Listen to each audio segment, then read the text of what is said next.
भगवती आद्याशक्ति जगदम्बा भवानी परमेश्वरी भुवनेश्वरी को मेरा अनेकों बार प्रणाम है। तो हम देवी के बहुत अच्छे भक्त सुदर्शन की कथा सुन रहे हैं देवी भागवत पुराण में कि कैसे देवी के एक बीज मंत्र को उसने प्रारंभ किया सुनकर जपना, और फिर उसके बाद उसको देवी के दर्शन हुए और उसके लिए उन्होंने एक राजकुमारी निश्चित कर दी। देखिए, एक राजकुमारी से उसका विवाह हो रहा है जब जिसका कोई नहीं, जो असहाय अवस्था में है, शत्रु द्वारा जिसके पिता मार दिए गए, तो वो सुदर्शन देवी की भक्ति करके और मंत्र का निरंतर जप कर कर एक बहुत शक्तिशाली व्यक्ति बन गया, जिसे कि देवी की शक्ति प्राप्त है। संसार में वो असहाय है, पर देवी जगदम्बा उसका सहारा बनी हुई है। तो जब उस लड़की शशिकला राजकुमारी के पिता ने सुना, राजा ने, कि ये तो उस वनवासी से प्यार करती है और उससे विवाह करना चाहती है, तो समझाया। तब उस शशिकला ने कहा कि मुझे माता जगदम्बा ने कहा है कि वो सुदर्शन तेरा पति है, तो मैं तो उसको वर चुकी हूँ, मुझे किसी स्वयंवर की आवश्यकता नहीं है। फिर भी वो माने नहीं और उन्होंने स्वयंवर की तैयारी चालू रखी और सबको निमंत्रित कर दिया। तो उस शशिकला ने एक ब्राह्मण को भरद्वाज मुनि के आश्रम पर भेजा और कहा कि महाराज, आप मेरे वचन पर ध्यान देकर बहुत शीघ्र स्वयंवर में आइए, और क्योंकि भगवती ने स्वप्न में बता दिया है कि आप देवतुल्य राजकुमार मेरे पति होंगे, तो मैंने सोच लिया है कि मैं विष खा लूंगी या अग्नि में जल के मर जाऊंगी, पर किसी और को पति रूप से वर्ण नहीं करूंगी। तो मैं मन, वाणी और कर्म से आपको अपना पति बना चुकी हूं, तो आपको आना है और मैं आप ही को चुनूंगी अगर स्वयंवर भी होता है। तो भगवती जगदम्बा की बात पर भरोसा रखिए और दैव बल को सर्वोपरि मानकर आप आज ही यहाँ पधार जाएं। तो आज ही आप आ जाइए, कल तो स्वयंवर है। तो भगवती जो आज्ञा दे चुकी है वो कभी असत्य नहीं हो सकती वह बात, क्योंकि शंकर प्रभृति संपूर्ण देवता भी उन भगवती के अधिकार में रहते हैं। जो ये ब्रह्मा विष्णु महेश त्रिदेव हैं, वो तो भगवती के सामने बहुत ही कम अल्प शक्तिशाली हैं। तो अब सुदर्शन वहां जाने के लिए तैयार होने लगा, तो उसकी माता मनोरमा को बड़ा कष्ट हुआ। उसने कहा, बेटा पुत्र, तुम कहाँ जाने की तैयारी कर रहे हो? वह समाज तो राजाओं का है और तुम्हारे पास तो एक भी सहायक नहीं है और शत्रु तो प्रबल है। तो उस स्वयंवर में तुम्हें मारने की इच्छा रखने वाला युधाजित भी आएगा, तो तुम मत जाओ। बेटा, तुम मेरे एक ही पुत्र हो, मेरे जीवनाधार हो, मैं बहुत दुखी हूं। तुम चले जाओगे तो मैं किसके सहारे रहूंगी बेटा? और जिससे मुझे निराश होना पड़े वह कार्य तुम्हें नहीं करना चाहिए। जब मैं मना कर रही हूं तो तुम क्यों जा रहे हो? जिसने तुम्हारे पिता को मार डाला था वह राजा भी स्वयंवर में आएगा, और अकेले जाने पर संभव है कि तुम्हें भी वह मार डाले।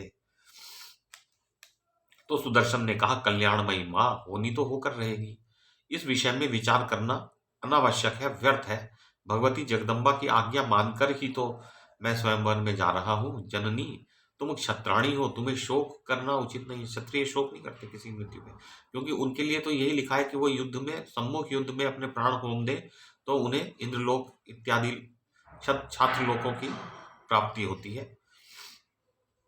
भगवती की कृपा से मेरे मन में भय का नाम तक नहीं है। व्यास जी कहते हैं, इस प्रकार कहकर सुदर्शन रथ पर बैठा और तैयार हो गया।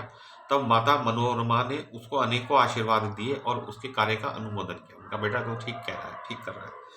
अब वह कहने लगी, अब उसने कवच पढ़ा, जो भगवती का कोई कवच है जिसमें सारे अंगों की रक्षा होती है। एक महत्वपूर्ण बात यह है कि हम जिन देवी देवता की उपासना करते हैं, कवच भी उन्हीं का पढ़ना चाहिए, जिससे कि रक्षा होती है। यदि कवच कहीं और से लिया गया तो वो देवी और देवता संतुष्ट नहीं होते। तो वो कवच पढ़ने लगी, कहने लगी, भगवती जगदम्बा अग्रभाग में तेरी रक्षा करे, पार्वती पृष्ठ भाग की सहायक हो, रक्षक हो, दोनों पार्श्व भागों में भी पार्वती रक्षा करे। भगवती शिवा सर्वत्र रक्षक रहे, किसी कठिन मार्ग में पड़ने पर भगवती वाराही सहायक हो। यदि कोई दुख सामने आ जाए तो दुर्गा रक्षा करे, कलह मच जाए तो कालिका और भय उपस्थित होने पर भगवती परमेश्वरी तेरी रक्षा करे। उस मंडप में जाने पर भगवती मातंगी तथा स्वयंवर में भगवती सौम्या तेरी रक्षा करे। जगत के बंधन को काटने वाली भगवती भवानी राजाओं के बीच में तेरी रक्षा करे। पर्वतीय विषम स्थानों में देवी गिरिजा, चौराहों में भगवती चामुंडा तथा जंगलों में सनातनी श्री कामगा देवी तेरी रक्षा करे। रघु के वंश का विस्तार करने वाले मेरे प्यारे पुत्र, विवाद छिड़ जाने पर भगवती वैष्णवी तेरी रक्षा करे।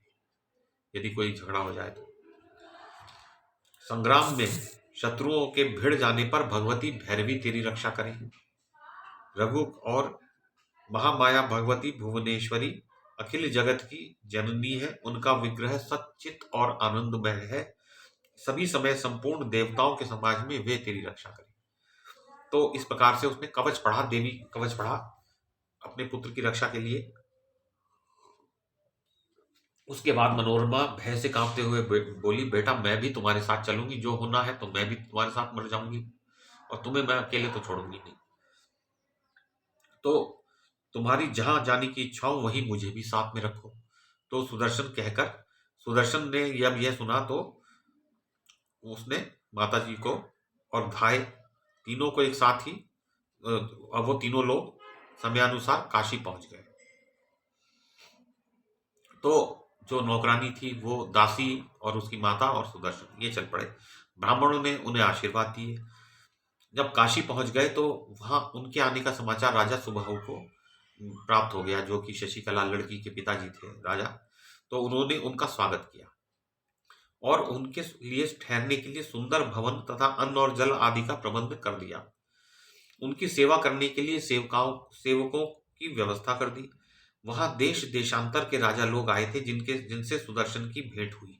वहां और भी लोग ठहरे हुए थे, उनसे भेंट हुई।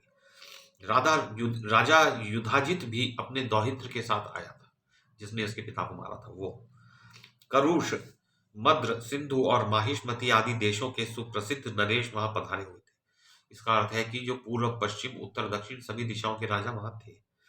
वे सबके सब शूरवीर थे। पांचाल, कर्नाटक, चोल, विदर्भ तथा अन्य पर्वतीय प्रांतों से बहुत से महान प्रतापी योद्धा उस स्वयंवर में सम्मिलित हुए थे।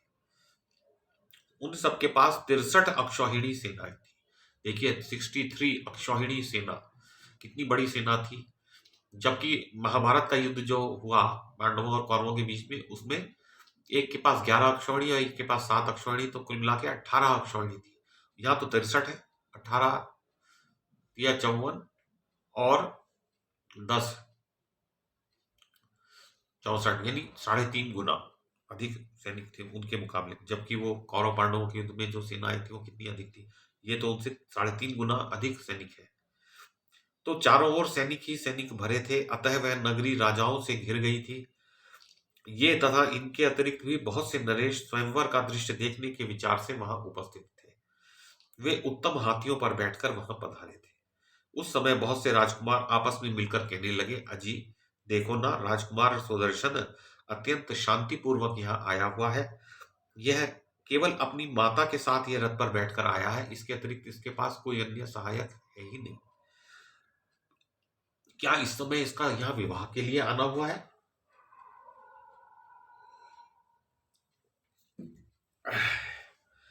यहाँ इतने राजकुमार सेना और आयुधों के साथ विद्यमान हैं। इन्हें छोड़कर वह राजकुमारी भला इस निर्धन सुदर्शन को क्यों पसंद करेगी?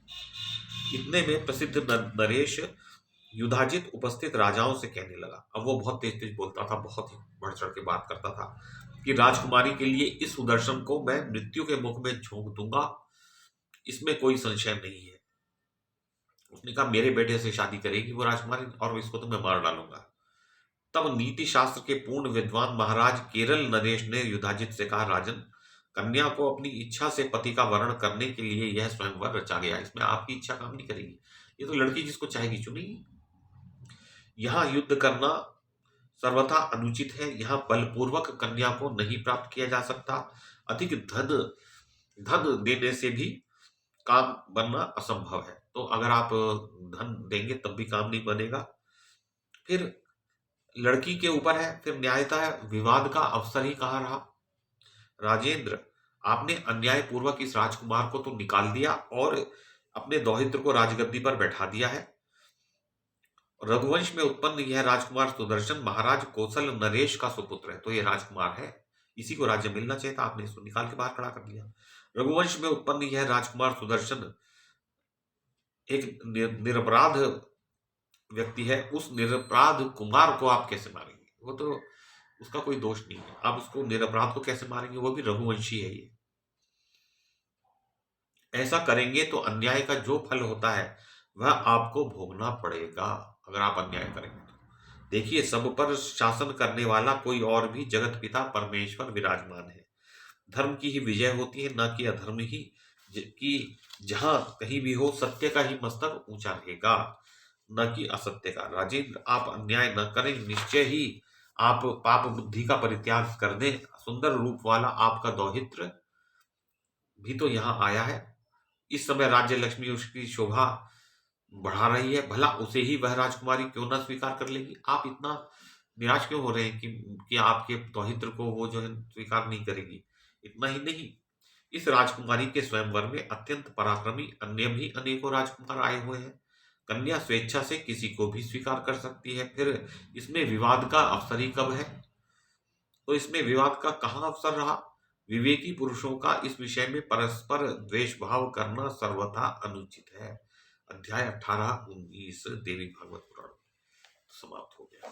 तो ये हमने पढ़ा कि ये जो वर्णन चल रहा है सुदर्शन, राजा सुदर्शन की, राजकुमार सुदर्शन जो आगे जाके राजा बन जाएंगे काशी के, तो उनकी ये कथा है जो कि रघुवंशी है, रामचंद्र जी उनके पूर्वज रह चुके हैं, उनकी ये कथा है।